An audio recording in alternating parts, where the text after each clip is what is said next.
Hi everyone, I hope all of you are doing well. So today we are going to discuss two topics, Indian freedom struggle and history of modern India.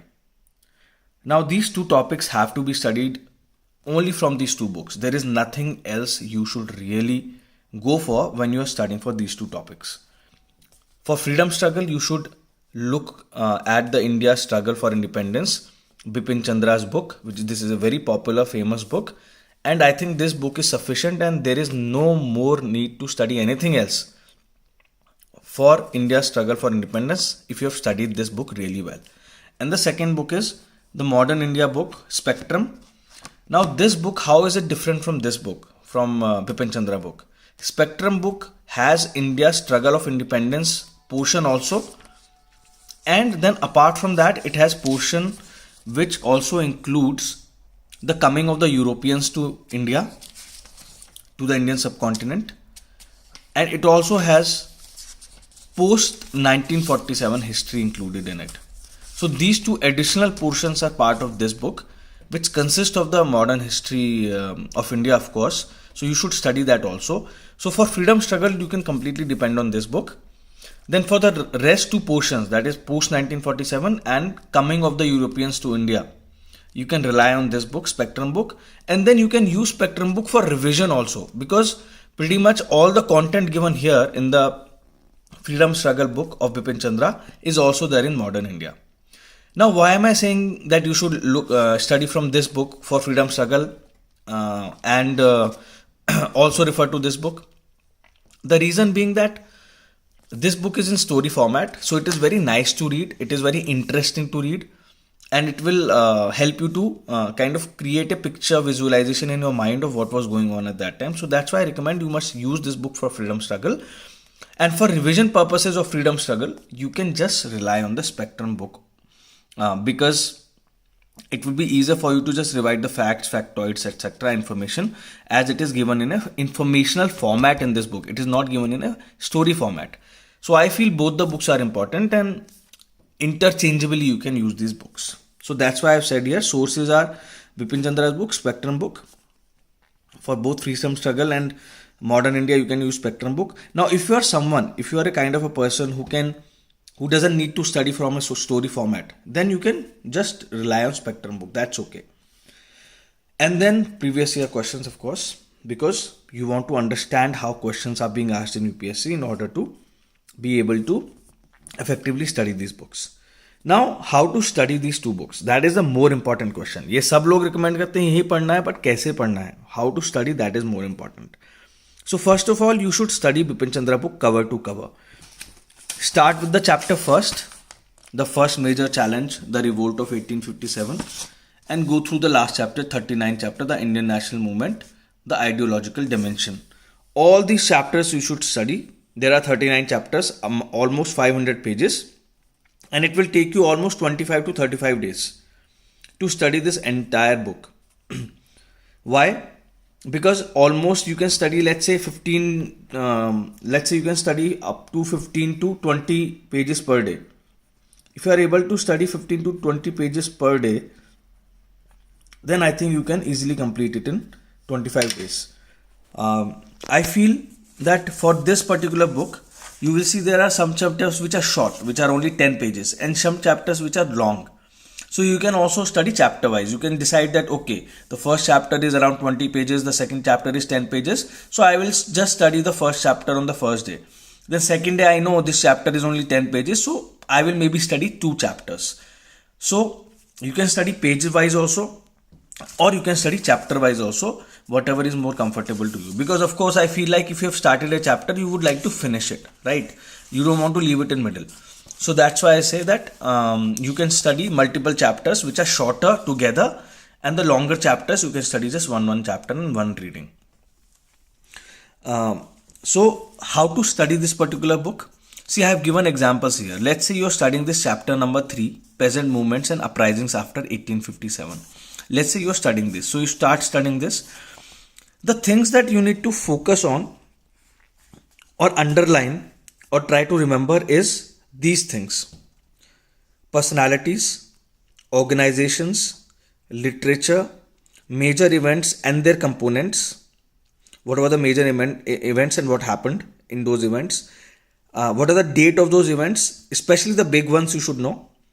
What are the various pacts, acts, charters mentioned, committees mentioned, and movements and other terms that are mentioned in that particular chapter. These are the things you should definitely underline and try to maybe make short notes of, so that you can easily revise and recall later.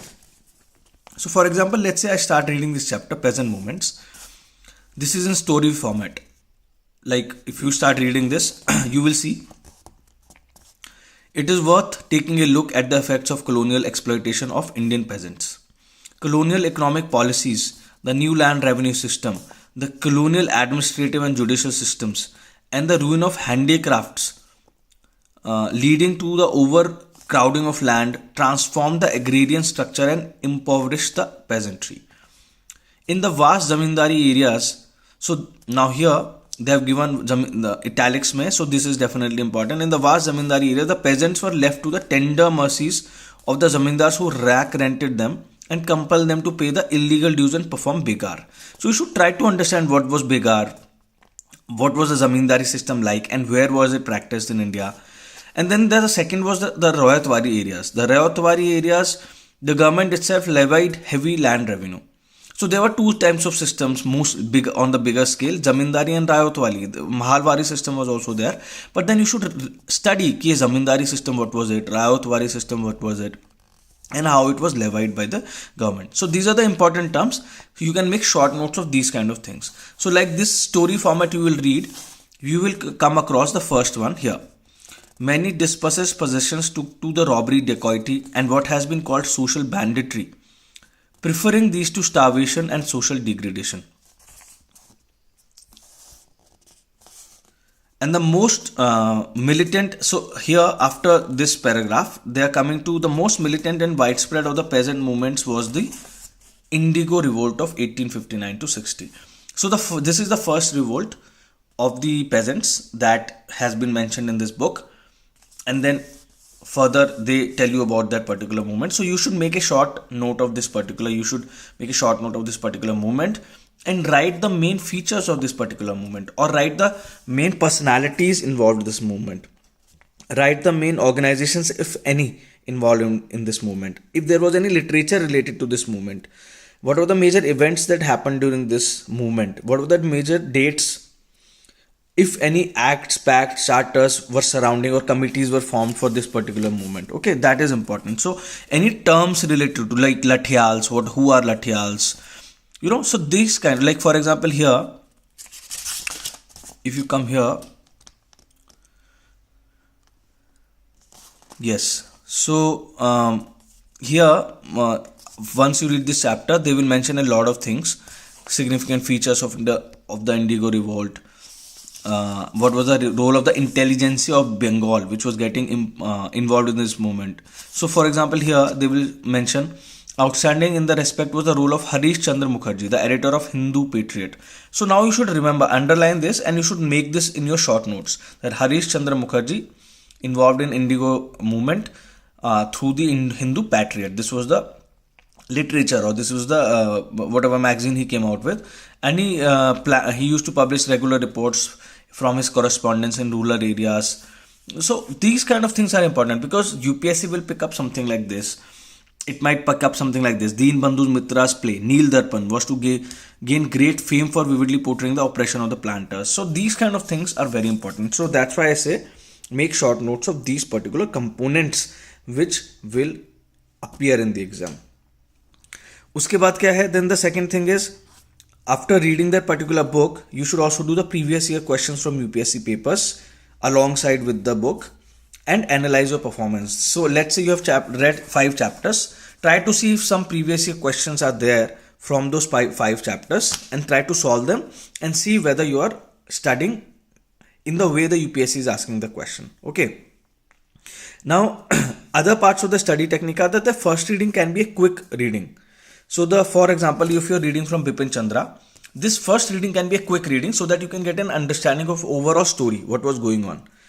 Then once you have an overall story in your head कि क्या चल रहा था उस time पे, then in the second reading you can go more into details. Okay, and finally in the third reading you can use the spectrum book for revision purposes and to fill in any of the remaining gaps. So let's say you've studied full freedom struggle of India in one reading, you understand it and you feel like you have a good hold on it because you have done some previous year questions, then you can directly go into spectrum for revision the next time revision, because it will give you some refreshment. You know, same book पढ़ते रहते हो तो थोड़ा सा monotony हो जाता है, boring हो जाता है. So you can then read this book to just kind of refresh and fill in any of the gaps if you have, or you can just stick to this book only. That is also fine. Excuse me. That is not a big deal. All right. This is my technique of studying, so that's why I'm telling you. I used to first read from Bipan Chandra and then revise from spectrum, and then make short notes on these following things. These, if you remember कि ये सब मेरे को ध्यान रखना है, when I'm reading a particular chapter I have to remember these things. It will become much easier for you to study, because these are the things from which UPSC asks questions. Then finally, after you've studied the Bipan Chandra book, you should move to the spectrum book to read the coming of the Europeans to India, which is given in chapter 4, 5, 3. These are the chapters in which it is given. Okay, and then and you should read in this particular chronology. First you should read chapter 4, 5. Chapter 4 is India on the eve of British. पहले ये पढ़ लेना. उसके बाद chapter 5 expansion of British, and then you can go to chapter 3, which was the advent of Europeans.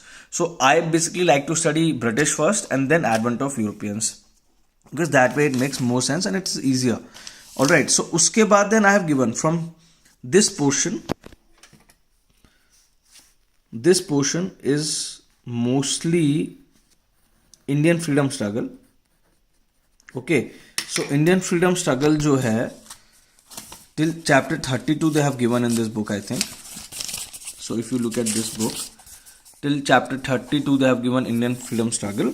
So if you feel like, you can read from this book also. Whatever is in this book is given in this book also for freedom struggle part. So this is the freedom struggle part and you can study from this book like I have given here. And then unit 10. Unit 10 is independence and after. What happened after 1947? Okay, independence is after this unit 10. This portion, independence is after, is something I feel like is optional, because you will anyway study this in other books of UPSC also, I think. So you can study this. It's not as important. यहाँ से कभी questions नहीं पूछे जाते. So I don't think you should focus too much on this, waste your time too much on this. If you have some time, then only go for this. Otherwise you can skip this. And then chapter 1 and chapter 2 you can totally skip. Not many questions are coming from this. But freedom struggle अच्छी तरह कर लेना. मैंने भी जब, for example, I will give you my personal example. I did not really do this advent of Europeans in India that much, because it was too much. It was too much information, too extensive. So I only did Bipan Chandra and then I revised only the freedom struggle part. These chapters from this book. Okay. So this is how you should go for studying for India's struggle for independence. Now I will show you some questions, previous year questions that are there, so that you can get an idea whether you are preparing in the right direction. All right. So here, if we look at the Indian national movement questions, I usually look at always from the back of the latest year, 2021. All these questions are available easily in Bipan Chandra's book. For example, Shahnawaz Khan, Prem Kumar Singh and Gurbaksh Singh are remembered as what? They are given in this book. Straightforward aa gaya question. Songs from the Prison, a translation of ancient Indian religion lyrics in English. So who is this associated to? I'm not sure if this is in this book. So to be honest, I don't remember, but I think it might be there. So then 8th August 1942 related to what? Given in this book. Indian Gandhi Avan Pact given in that book. Desher Khatha again given in that book. Ulgulan is also given in this book. Mentioned is this book. So similarly, most of these questions, if you go through this previous year questions, are actually mentioned in this Bipan Chandra's book. But the only way to get these questions right is by focusing on studying these. Personalities, organization, literature, major events, components, date and events, pacts, acts, charters, committees, movements, terms, etc. इस पे focus करोगे तो अच्छा आपका exam preparation हो जाएगा. So I think this was a very comprehensive video on these particular topics. If you have any other questions, do let me know. Happy to answer. Take care. Bye bye.